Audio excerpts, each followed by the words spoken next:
Les manifestations à effet physique. On donne le nom de manifestations physiques à celles qui se traduisent par des effets sensibles, tels que les bruits, le mouvement et le déplacement des corps solides. Les manifestations physiques ont pour but d'appeler notre attention sur quelque chose et de nous convaincre de la présence d'une puissance supérieure à l'homme. Les esprits élevés ne s'occupent pas de ces sortes de manifestations. Ils se servent des esprits inférieurs pour les produire, comme nous nous servons de serviteurs pour la grosse besogne, et cela dans le but que nous venons d'indiquer. Ce but une fois atteint, la manifestation matérielle cesse parce qu'elle n'est plus nécessaire. Table tournante. L'effet le plus simple, et l'un des premiers qui ait été observé, consiste dans le mouvement circulaire imprimé à une table. Cet effet se produit également sur tous les autres objets.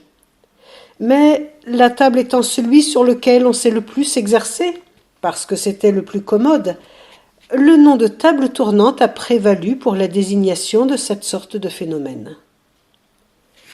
Lorsque l'effet commence à se manifester, on entend assez généralement un petit craquement dans la table. On sent comme un frémissement qui est le prélude du mouvement. Elle semble faire des efforts pour se démarrer, puis le mouvement de rotation se prononce. Il s'accélère au point d'acquérir une rapidité telle que les assistants ont toutes les peines du monde à le suivre. Une fois le mouvement établi, on peut même s'écarter de la table qui continue à se mouvoir en divers sens sans contact. Dans d'autres circonstances, la table se soulève et se dresse, tantôt sur un seul pied, tantôt sur un autre, puis reprend doucement sa position naturelle. D'autres fois, elle se balance en imitant le mouvement du tangage ou de roulis. D'autres fois enfin, mais pour cela il faut une puissance médianimique considérable, elle se détache entièrement du sol et se maintient en équilibre dans l'espace, sans point d'appui, se soulevant même parfois jusqu'au plafond, de façon à ce qu'on puisse passer par-dessous. Puis elle redescend lentement, en se balançant comme le ferait une feuille de papier. Ou bien tombe violemment et se brise, ce qui prouve, d'une manière patente, qu'on n'est pas le jouet d'une illusion d'optique. Coup frappé. De toutes les manifestations spirites, les plus simples et les plus fréquentes sont les bruits et les coups frappés. C'est ici surtout qu'il faut craindre l'illusion, car une foule de causes naturelles peuvent en produire. Le vent qui siffle ou qui agite un objet, un corps que l'on remue soi-même sans s'en apercevoir, un effet acoustique, un animal caché, un insecte, etc. Voire même les espiègleries des mauvais plaisants. Les bruits spirites ont d'ailleurs un caractère particulier, tout en affectant une intensité et un timbre très variés qui les rendent aisément reconnaissables et ne permettent pas de les confondre avec le craquement du bois, le pétillement du feu ou le tic-tac monotone d'une pendule. Ce sont des coups secs, tantôt sourds, faibles et légers, tantôt clairs, distincts, quelquefois bruyants, qui changent de place et se répètent sans avoir une régularité mécanique. De tous les moyens de contrôle, le plus efficace, celui qui ne peut laisser de doute sur leur origine, c'est l'obéissance à la volonté. Si les coups se font entendre dans l'endroit désigné, s'ils répondent à la pensée par leur nombre ou leur intensité, on ne peut méconnaître en eux une cause intelligente. Mais le défaut d'obéissance n'est pas toujours une preuve contraire. On doit se tenir en garde, non seulement contre des récits qui peuvent être tout au moins entachés d'exagération, mais contre ses propres impressions, et ne pas attribuer une origine occulte à tout ce que l'on ne comprend pas.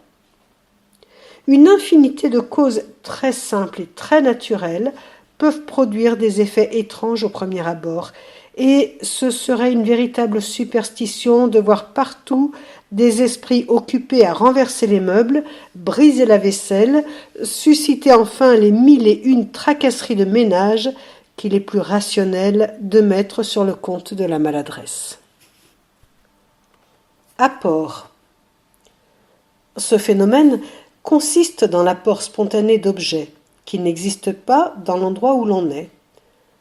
Ce sont le plus souvent des fleurs, quelquefois des fruits, des bonbons, des bijoux, etc. Disons d'abord que ce phénomène est un de ceux qui se prêtent le plus à l'imitation, et que par conséquent, il faut se tenir en garde contre la supercherie.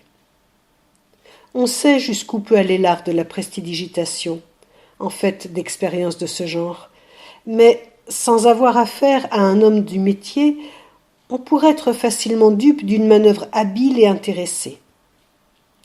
La meilleure de toutes les garanties est dans le caractère, l'honorabilité notoire, le désintéressement absolu de la personne qui obtient de semblables effets. En second lieu, dans l'examen attentif de toutes les circonstances dans lesquelles les faits se produisent. Enfin, dans la connaissance éclairée du spiritisme, qui seul peut faire découvrir ce qui serait suspect. L'esprit qui veut faire un apport dématérialise la matière de l'objet sur lequel il opère. Puis, il apporte le double fluidique de cet objet avec lui dans le lieu qu'il a choisi. Et là, il puise dans le fluide universel les éléments nécessaires à la reconstruction de l'objet matériel au moyen du fluide vital. C'est pour les plantes la même opération. Le double fluidique reproduisant, molécule par molécule, toutes les parties de la plante, puisqu'il en est le canevas fluidique, n'a qu'à s'incorporer les molécules du fluide universel, rendu matériel par l'esprit, et la plante apparaît avec tous ses détails, sa fraîcheur, son coloris, etc., aux yeux des assistants. Enfin, c'est toujours la même opération qui s'exécute quand un esprit veut se rendre visible et tangible, comme dans les expériences de Crookes. Nous ne savons jusqu'à quel point notre hypothèse se rapproche de la réalité, mais les phénomènes se produisant, il faut les expliquer. Et c'est jusqu'alors la théorie qui nous semble le mieux en accord avec l'enseignement spirit et les découvertes modernes. Matérialisation. On appelle matérialisation le phénomène par lequel un esprit se montre avec un corps physique ayant toutes les apparences de la vie normale. On compte parmi les médiums à matérialisation les plus connus Eusapia Palladino, Kate Fox, Florence Cook, Eglinton, Home, Madame d'Espérance, Eva Carrère, Frank Kluski. Les séances de matérialisation les plus retentissantes eurent lieu avec le savant William Crookes, qui étudia les matérialisations de l'esprit Katie King durant une période de 3 ans, avec la médium Florence Cook, alors âgée de 16 ans, et d'autres scientifiques comme le docteur Gully, directeur des hôpitaux de Londres, ou l'ingénieur Varley, ingénieur en chef des lignes télégraphiques d'Angleterre. Une des principales objections que les sceptiques avancent au sujet des matérialisations d'esprit est que celles-ci n'ont jamais lieu en plein jour, favorisant ainsi la supercherie. La lumière a en effet un pouvoir dissolvant sur la matière utilisée par les esprits pour se matérialiser. Florence Maria, qui a assisté aux séances de matérialisation de l'esprit Katie King, raconte. On alluma les 3 becs de gaz. L'effet produit sur Katie King fut extraordinaire. Elle ne résista qu'un instant. Puis nous la vîmes fondre sous nos yeux, tout comme une poupée de cire devant un grand feu. D'abord, ses traits s'effacèrent, on ne les distinguait plus. Les yeux s'enfoncèrent dans les orbites. Le nez disparut. Le front sembla rentrer dans la tête. Puis les membres cédèrent et tout son corps s'affaissa comme un édifice qui s'écroule. Il ne resta plus que sa tête sur le tapis, puis un peu de draperie blanche qui disparut comme si on eût subitement tiré dessus. Nous restâmes quelques instants les yeux fixés sur l'endroit où Cathy avait cessé de paraître. Ainsi se termina cette séance mémorable.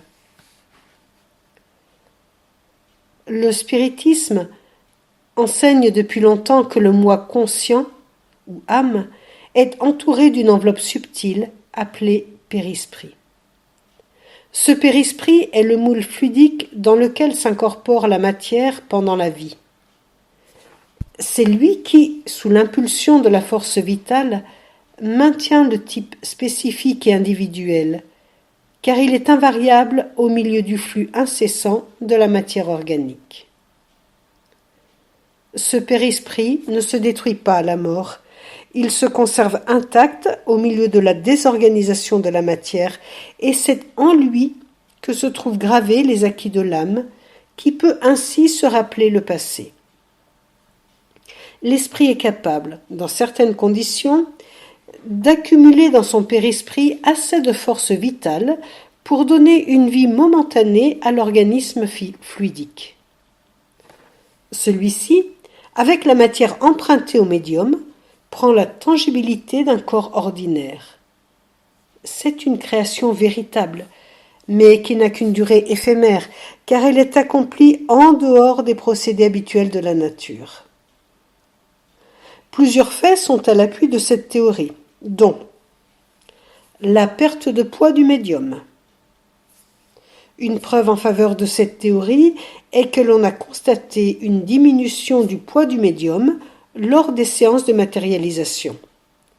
Ainsi, Florence Maria a écrit « J'ai vu Miss Florence Cook placée sur la machine d'une balance à peser, construite à dessein par M. Crookes, et j'ai constaté que le médium pesait 112 livres. Mais aussitôt que l'esprit matérialisé était formé, le corps du médium ne pesait plus que la moitié, 56 livres. » La différence physique entre le médium et l'esprit. Cathy King et Florence sont de taille et de chevelure différentes. William Crookes écrit « Un soir, je comptais les pulsations de Cathy. Son pouls battait régulièrement 75, tandis que celui de mademoiselle Cook, peu d'instants après, atteignait 90, son chiffre habituel. En appuyant mon oreille sur la poitrine de Cathy, je pouvais entendre son cœur battre à l'intérieur, et ses pulsations étaient encore plus régulières que celles du cœur de mademoiselle Cook, lorsqu'après la séance, elle me permettait la même expérience.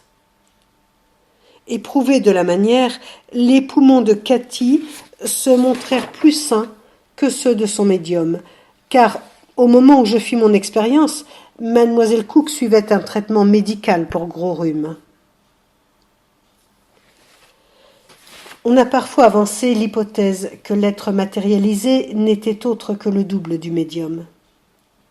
Cette théorie n'a pas de base empirique, car comme on peut le voir d'après les faits ci-dessus, l'esprit et son médium sont bien deux personnalités distinctes. De plus, Florence Cook, éveillée, cause pendant quelques minutes avec Cathy King et William Crookes qui les voit toutes les deux. La photographie spirit. La photographie spirit apporte la preuve de la réalité objective de l'apparition. Les appareils photographiques ne sont pas sujets aux hallucinations. William Crookes prit 40 clichés de l'esprit Cathy King, montrant nettement les différences physiques entre celle-ci et son médium. Les moulages. Ceci constitue la plus flagrante preuve en faveur de la théorie spirit. Voici la manière d'opérer communément employée dans ces circonstances. 2 vases renfermant l'un de l'eau froide, l'autre de l'eau chaude, sont apportés dans la salle où l'expérience a lieu. À la surface de l'eau chaude flotte une couche de paraffine fondue. Si l'on veut obtenir par exemple le moule d'une main matérialisée, on prie l'esprit de plonger sa main dans la paraffine fluide et immédiatement après dans l'eau froide, et de répéter plusieurs fois cette opération. De cette manière, il se forme à la surface de la main un gant de paraffine d'une certaine épaisseur. Et quand la main de l'esprit se dématérialise, elle laisse un moule parfait qu'on remplit avec du plâtre. Il suffit ensuite de plonger le tout dans de l'eau bouillante et, la paraffine fondant, il restera une empreinte exacte et fidèle du membre matérialisé. Une telle empreinte est impossible à réaliser car il est impossible de ne pas détruire le moule en retirant sa main. Pour en savoir plus, Livre des médiums d'Allan Kardec, deuxième partie, chapitre 2, Manifestation physique, table tournante.